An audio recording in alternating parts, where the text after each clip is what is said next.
এতদিন তোমাদের প্রোনাউন শিখিয়েছিলাম।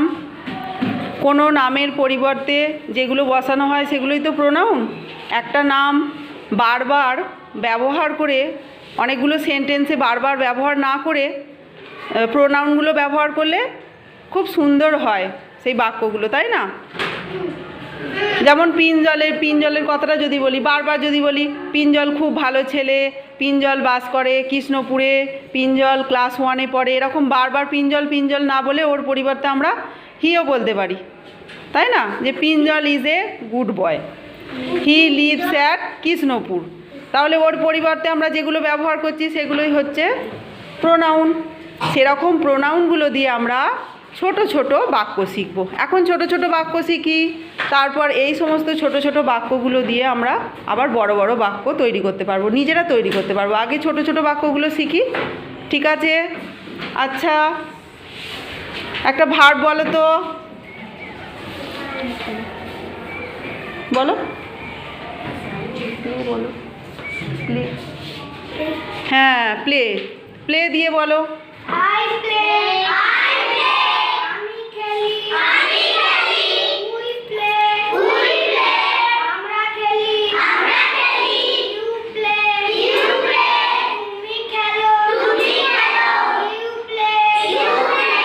তোমরা খেলো। He অথবা she plays. সে খেলে। They play. তাহারা খেলে। ঠিক আছে, এবার বলো তো হি অথবা সি প্লেজ হলো কেন, ওটা প্লে হলো না কেন? কেউ পারবে বলতে?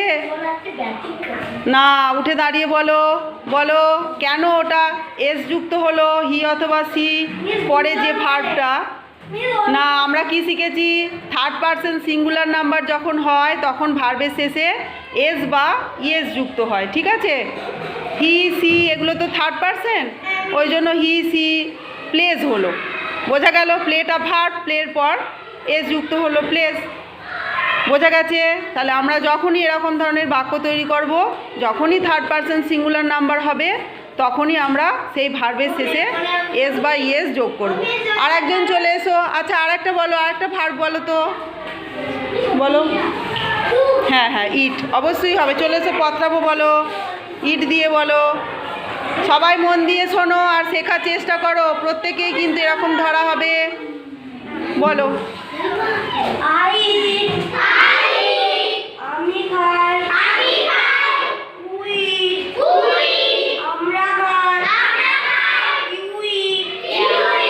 তুমি খাও। তোমরা খাও। He অথবা she eats. সে খায়। They eat. তারা খায়। তাহলে বোঝা গেছে প্রত্যেকটা ভার্ব দিয়ে যখন এরকম আমরা প্রোনাউন দিয়ে আর ভার্বটা দিয়ে একটা করে সেন্টেন্স তৈরি করব, যেটা থার্ড পারসন সিঙ্গুলার নাম্বার হবে, সেই ভার্বের শেষে এস বা ইএস যুক্ত হবে। বোঝা গেছে? Very good.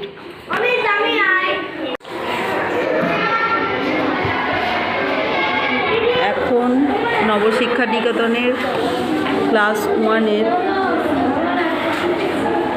বর্ণপরিচয় বই পড়ানো হচ্ছে। তোমাদের আগের দিন যেখানে পড়া দিয়েছিল 37 পাতায় যে পড়াটা ছিল অনুশীলনী, ওখানের প্রশ্নগুলো ধরবো। সবাই পড়ে এসেছো তো বাড়ি থেকে? ঠিক আছে, পত্রাবো বলো, ওঠো।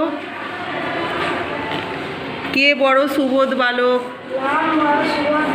বাহ, ভেরি গুড। পরের জন, রাম কাহাদের সহিত খেলা করে?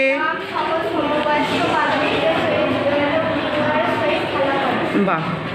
রেহান্স বলো, রেহান্স পড়েছিলে বাড়িতে?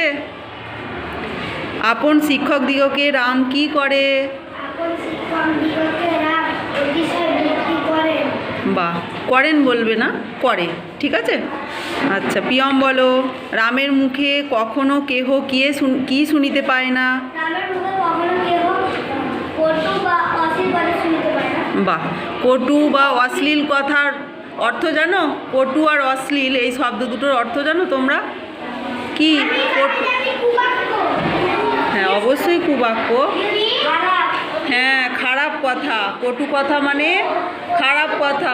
যখন পড়ানো হবে ক্লাসে, পড়াশোনা ছাড়া আর কিন্তু অন্য কোনো কথা আমি শুনবো না। নালিশ অন্য সময় হবে, এখন মন দিয়ে পড়াশোনা করো, ঠিক আছে? এখন যদি তুমি নালিশ করো, পড়ার সময়টা পেরিয়ে যাবে, তাহলে তুমি বুঝতে পারবে? তোমার অজানা জিনিসগুলো তুমি বুঝতে পারবে না, তাই না? কি বললাম তাহলে? পত্রাভ কি বললো? যে কটু কথা মানে কি বললো বলো? ওঠো ওঠো, উঠে দাঁড়াও, উঠে দাঁড়াও, বলো কটু কথা মানে কি বলো? খারাপ কথা। বাহ, কটু কথা মানে খারাপ কথা। কটু কথা বলা উচিত না, কারো কখনোই কটু কথা বলা উচিত না। আর অশ্লীল কথা মানে কি? সেটাও বাজে কথা না, অশ্লীল কথা মানেও বাজে কথা, খারাপ কথা। পড়াশোনার সাথে সাথে আমাদের এগুলোও শিক্ষা নিতে হয়, তাই না? শুধুমাত্র পড়াশোনা শেখা মানে যে 4 পাতা বই মুখস্থ তা কিন্তু নয়। এর সাথে সাথে ছোট থেকেই আমাদের চারিত্রিক, শারীরিক গঠন, চারিত্রিক গঠন, মানসিক গঠন এগুলো সব তৈরি হয়। হ্যাঁ, আমাদের মনে মনে কি ভেবে নিতে হবে যে আমরা গুড বয় হব, কখনো আমরা বাজে কথা বলবো না। হ্যাঁ, মা বাবার কথা শুনতে হবে, তাই তো? ঠিক আছে, প্রত্যুষা বলো। কানাকে কানা বা খোঁড়াকে খোঁড়া বলা উচিত নয় কেন?